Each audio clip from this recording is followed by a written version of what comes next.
Mchangizi here with your Science Moment. Today I'm going to talk about the illusion of control. Now, the illusion of control is affecting both sides of this COVID debate.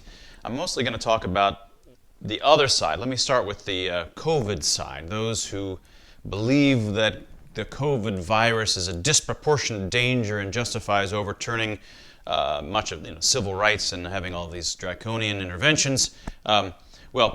They suffer from a kind of illusion of control in terms of whether the lockdowns and masks are working. They're doing these things, and sometimes they just look for effects that seem to agree with their interventions. And this is a common kind of illusion that humans can suffer from.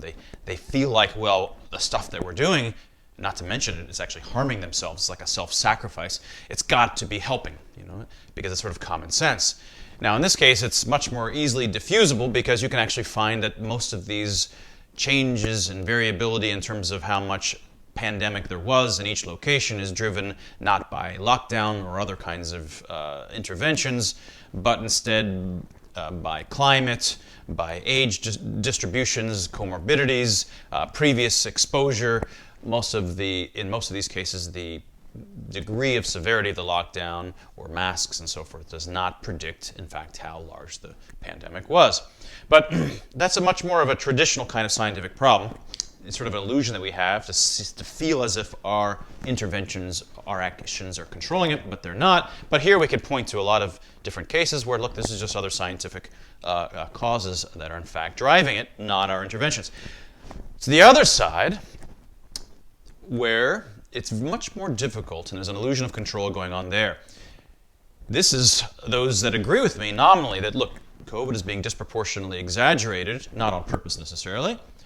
It is a flu-like cold that's significantly worse, let's say several times worse than the cold if you're over 60 or 70 and you have many comorbidities. But it's actually as basically flu-like if you're younger than that, and it's even 10 to 20 times safer than the flu if you're under 20.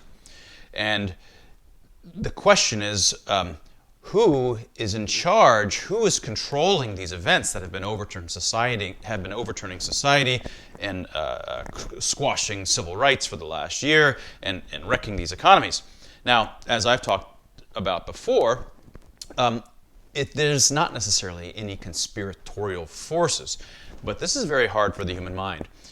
We want to feel. We can't help but feel when we see design and we see large-scale forces moving in particular directions. Our brains want to find a designer, somebody, something, some group of cadre of folks who are in charge of this. That's what the human mind is looking for in any kind of explanation. So here it's actually disproportionately hard. This is a kind of illusion of control, seeing that there's got to be a third party in control of this. Now, this is the same kind of problem that plagues understanding of natural selection. The difficulty with natural selection is that when you find the brilliant design in the natural world, the most brilliantly designed things that exist are the other biological creatures, and the brilliant diversity of such design, well, the human mind, it's very hard, unless you've been trained for years and you really think about this, it's really hard for us to not want to just say, well, there's got to be some kind of designer. This just can't happen by itself through selection forces or any kind of sort of complex dynamics at some kind of large scale. No, there's got to be a designer. But of course, there's not a designer. That's what was so radical about Darwin's idea. But and also exactly what makes it so hard for the human mind to wrap your head around. And it's that same difficulty that makes it hard to wrap your head around the idea that it's not China that did this. It's not Bill Gates that did this. It's not the WHO. There's not some great reset organization that ahead of time has been planning this and is doing this to us. That's what the human mind wants, because that's the kind of explanation we naturally look for. A designer, somebody to blame, or some cadre of folks to blame. But there is no one to blame. Instead, these are large network-like forces that occur, and perhaps one of the best ways to understand this is a Ouija board. Now, in a Ouija board, if you haven't played it before, you have some block of wood in the middle of a sort of a game board, and there's a bunch of letters and yes and no and different things on the page. And you and your three friends, so the four of you, each put a finger on it, and you preface it by having a story of some dead person, say, that you want to talk to. Maybe you want to talk to Darwin, or whatever it is, or somebody that recently passed away, a celebrity, who knows. But you've primed it with this idea that there's some person you want to talk to, and when everybody's finger's on it, it just sometimes begins to seem like it's moving all by itself.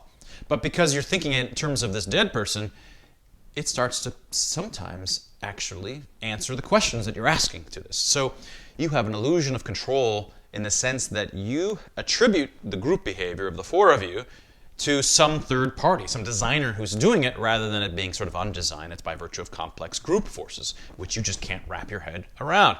So it is hard to understand what's going on a Ouija board because there is no designer. It's the four of you by complex loops and causes, and it's not just me causing you to push back. And no, it's loops of causes.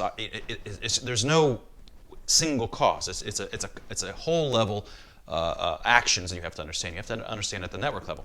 So now imagine that instead of having four of us playing the Ouija board, we have 1 million of us playing the Ouija board with our fingers. And they're not all the same size fingers. Some fingers are much heavier. Sometimes they're high-profile journalists with heavier, they can push harder. Sometimes they're government officials. Sometimes they're Bill Gates who, really can push harder than than average.